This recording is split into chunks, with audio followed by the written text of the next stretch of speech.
আজকে বাজার করার সময় একটা প্ল্যান করলাম যে পাট শাক ভাজি আর হচ্ছে কাঁচা আম দিয়ে ডাল আর ডিম ভাজি দিয়ে খাবো। কিন্তু হঠাৎ করে পেয়ে গেলাম এই পাঙ্গাস মাছ। তো পাঙ্গাস মাছের সাথে যেহেতু বেগুন এনেছিলাম, মানে বাজার করার সময় আসলে প্ল্যান করে হয় না, রান্নার সময় বোঝা যায় যে আসলে আজকে কি রান্না হবে।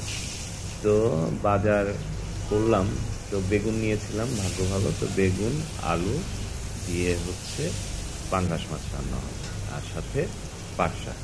কিন্তু কাঁচা আম দিয়ে ডাল আজকে রান্না করবে না, কোনো সমস্যা নেই, যেটা হচ্ছে সেটাও খুব দুর্দান্ত। তো আজকে বেগুনটা কিছুটা আমাদের চাঁপাই নবাবগঞ্জের বেগুনের মতন টেস্ট হয়েছে, মানে বেগুনটা ভালো বেগুন পাওয়া গেছে।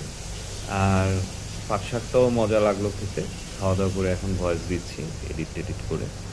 আর রান্না তো বেসিক্যালি সব রান্না কিছুটা একই রকম, বেসিক জায়গাটা। তো আসলে আমার এই ভিডিওগুলো দেখতে খুব ভালো লাগে, যে কালারটা যে বের হয় আর তৃপ্তি করে আমি খাচ্ছি ইদানিং। ইদানিং মানে বছর দুয়েক ধরে আমার এই রান্নার ভিডিও করতে গিয়ে, রান্না করতে গিয়ে খাবারটা আমি খুব আরাম করে খাচ্ছি, মানে তৃপ্তি করে। তো এই ব্যাপারটার সাথে আবার কিছু বিষয় জড়িত, যে আমার লাইফস্টাইলের মধ্যে আমি কিছু পরিবর্তনও নিয়ে এসেছি।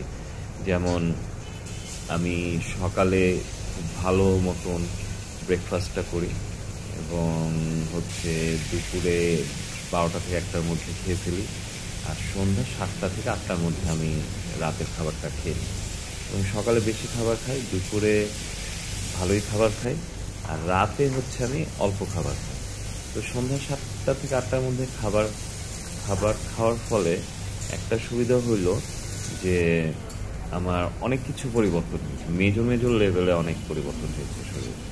যে আমার গ্যাসের সমস্যা, তারপর পেট ব্যথা বা খাবার রিলেটেড যে কোনো সমস্যা, এগুলো সব দূর হয়ে গেছে। আর একটা জিনিস আমি করতাম, খাবার খাওয়ার সময় আমি পানি খেতাম একটু পর পর। তো এখন এই অভ্যাসটা হয়ে গেছে যে পানি আগে খেয়ে নিই, তারপর খাবার খেয়ে অল্প একটু পানি খেয়ে থেকে যায়, তার আধা ঘন্টা পর পানি খাই। তো এই লাইফস্টাইলটা বেসিক পরিবর্তন করার কারণে 3-4টা স্টেপের পরিবর্তনের জন্য আমার শরীরে খাবারটা এখন লাগছে। আর ভিটামিন সিটা যেহেতু প্রতিদিন দরকার, কারণ ভিটামিন সি শরীর প্রিজার্ভ করে রাখতে পারে না, অন্যান্য ভিটামিন বলা পারে। তো ভিটামিন সি প্রতিদিন দরকার, তো কাঁচামরিচ লেবু খাওয়ার চেষ্টা করি ভিটামিন সি এইভাবে নেওয়ার। আর হচ্ছে আমি এখন চিন্তা করছি যে তেল ছাড়া খাবার, তেল অল্প তেলে রান্না করে খাবার খাওয়া। কিন্তু 3 দিন আগে মুরগি রান্না হলো অল্প তেলে, কিন্তু খেতে ভালো লাগছিল না, মানে ছোটোবেলা থেকে অভ্যাস বেশি তেলে খাওয়া। তা আমি কেন বুঝলাম না যে এই সরিষার তেলকে বিজ্ঞানীরা নাকচ করে দিচ্ছে কেন পাশ্চাত্য।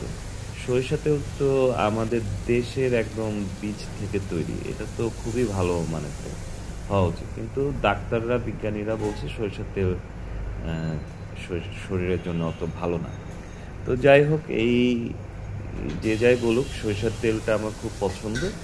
তো সরিষার তেল দিয়ে খাওয়ার চেষ্টা করবো অল্প তেলে। কিন্তু অল্প তেলে রান্নার অভ্যাসটা তৈরি করতে আমার আরও 2 বছর লাগবে। কিন্তু এখন থেকে আমি যদি চেষ্টা করি, তাহলে অল্প তেলে রান্না করে খেতে পারবো ইনশাল্লাহ।